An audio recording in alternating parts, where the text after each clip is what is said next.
नमस्ते। कभी सोचा है कि क्या होता है जब परम शक्ति मतलब एकदम सुप्रीम डिवाइन बीइंग्स एक साधारण इंसान की तरह धरती पर रहने लगे? और मजे की बात तो तब होती है जब स्वर्ग में बैठे देवता ही उन्हें चुनौती देने आ जाएं। तो सवाल यही है ना, कि आखिर कैसे कैसे एक ग्वाला, एक साधारण सा चरवाहा ब्रह्मांड के सबसे शक्तिशाली देवताओं को घुटनों पर ले आया। चलिए आज इंद्र और ब्रह्मा की कहानियों में इसी का जवाब ढूंढते हैं। देखते हैं कि कैसे उन्हें विनम्रता का पाठ पढ़ाया गया। तो हमारी पहली कहानी है देवताओं के राजा इंद्र की।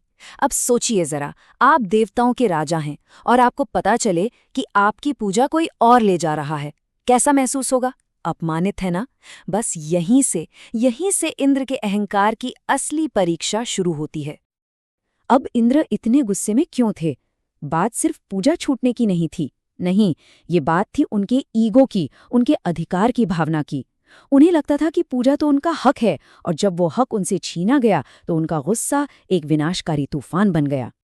इंद्र के इस भयंकर गुस्से के जवाब में कृष्ण ने जो किया वो किसी ने सोचा भी नहीं था। उन्होंने कोई पलटवार नहीं किया, कोई लड़ाई नहीं की, बस गोवर्धन पर्वत को अपनी एक छोटी सी उंगली पर उठा लिया और पूरे गांव को उसके नीचे पनाह दे दी। 7 दिन 7 रातें इंद्र का तूफान गरजता रहा, बरसता रहा, लेकिन गांव वालों का बाल तक बांका नहीं हुआ। यही तो असली शक्ति है ना? विनाश करना नहीं, बल्कि रक्षा करना। तो 7 दिन हो गए। इंद्र ने अपनी पूरी ताकत लगा दी और थक कर चूर हो गए। जब उन्होंने देखा कि उनका वो प्रलयकारी तूफान एक छोटे से बच्चे के सामने बिल्कुल बेअसर है, तब जाकर उन्हें अपनी भूल का एहसास हुआ। वो एक पल था जब उनके शक्ति का सारा घमंड चकनाचूर हो गया। और इसी मौके पर कृष्ण ने इंद्र को वो सबक सिखाया जो शायद वो कभी नहीं भूलेंगे। उन्होंने कहा, लोगों की भलाई के लिए अपना कर्तव्य निभाना तुम्हारा धर्म है। उसके लिए पूजा की मांग करना तो रिश्वत लेने जैसा है। मतलब साफ साफ बता दिया कि निस्वार्थ सेवा और स्वार्थ से भरे अधिकार में कितना बड़ा फर्क होता है। तो ये तो थी इंद्र की कहानी। अब चलते हैं अपनी दूसरी कहानी की तरफ, जो पहली वाली से काफी मिलती जुलती है। इस बार सामना है सृष्टिकर्ता ब्रह्मा से। देखिए, इंद्र की तरह ब्रह्मा में भी अहंकार तो था, लेकिन उनका अहंकार शक्ति का नहीं बल्कि अपने ज्ञान का था। तो अब मंच पर आते हैं सृष्टिकर्ता ब्रह्मा। इनकी चुनौती इंद्र के गुस्से जैसी नहीं थी। नहीं, इनकी चुनौती पैदा हुई थी ज्ञान के घमंड और एक गहरे शक से। अब ब्रह्मा को शक हुआ। क्यों हुआ? ये कि उन्होंने कृष्ण को, जिन्हें वो परम सत्ता मानते थे, नीची जाति के ग्वाले लड़कों का जूठा खाना खाते हुए देख लिया। अब उनके ज्ञान की पोथी में ये बात फिट ही नहीं हुई कि भाई, परमेश्वर भी भला सामाजिक नियमों और ऊंच नीच के भेद से परे हो सकता है। तो बस कृष्ण की दिव्यता को टेस्ट करने के लिए ब्रह्मा ने एक प्लान बनाया। उन्होंने क्या किया? अपनी शक्ति से गोकुल के सारे ग्वाले लड़कों और उनके बछड़ों को उठाया और ले जाकर अपने लोक ब्रह्मलोक में छुपा दिया। सोचा था कि इसके बाद कृष्ण अकेले और बेबस रह जाएंगे। लेकिन कृष्ण का जवाब ब्रह्मा की सोच से कोसों दूर था। उन्होंने गायब हुए बच्चों को ढूंढा नहीं, वापस नहीं लाए, बल्कि वो खुद ही हर एक लापता लड़के और हर एक बछड़े का हूबहू रूप बन गए। एक तरह से उन्होंने दिखा दिया कि वो एक नहीं, वो ही सब कुछ है। और पता है, कहानी यहाँ और भी दिलचस्प हो जाती है।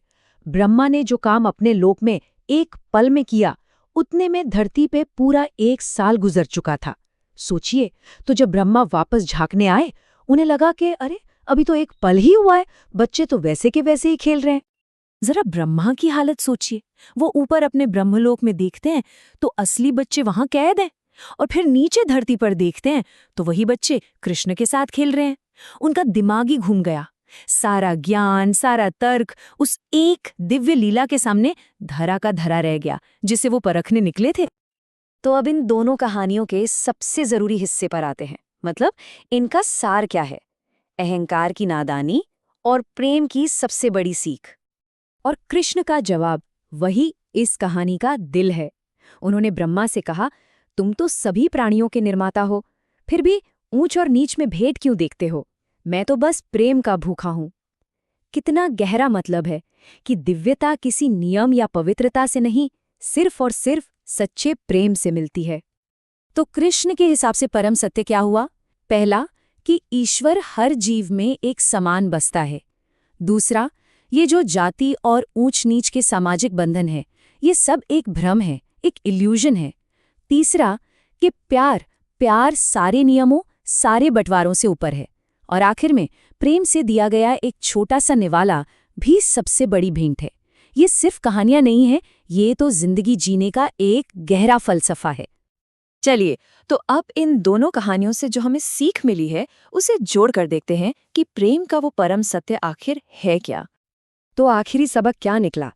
चाहे इंद्र का शक्ति का घमंड हो या फिर ब्रह्मा का अपने ज्ञान का अहंकार, दोनों को ही किसी बड़ी ताकत ने नहीं झुकाया। उन्हें झुकाया एक बड़े सच ने, और वो सच है बिना शर्त सार्वभौमिक प्रेम का।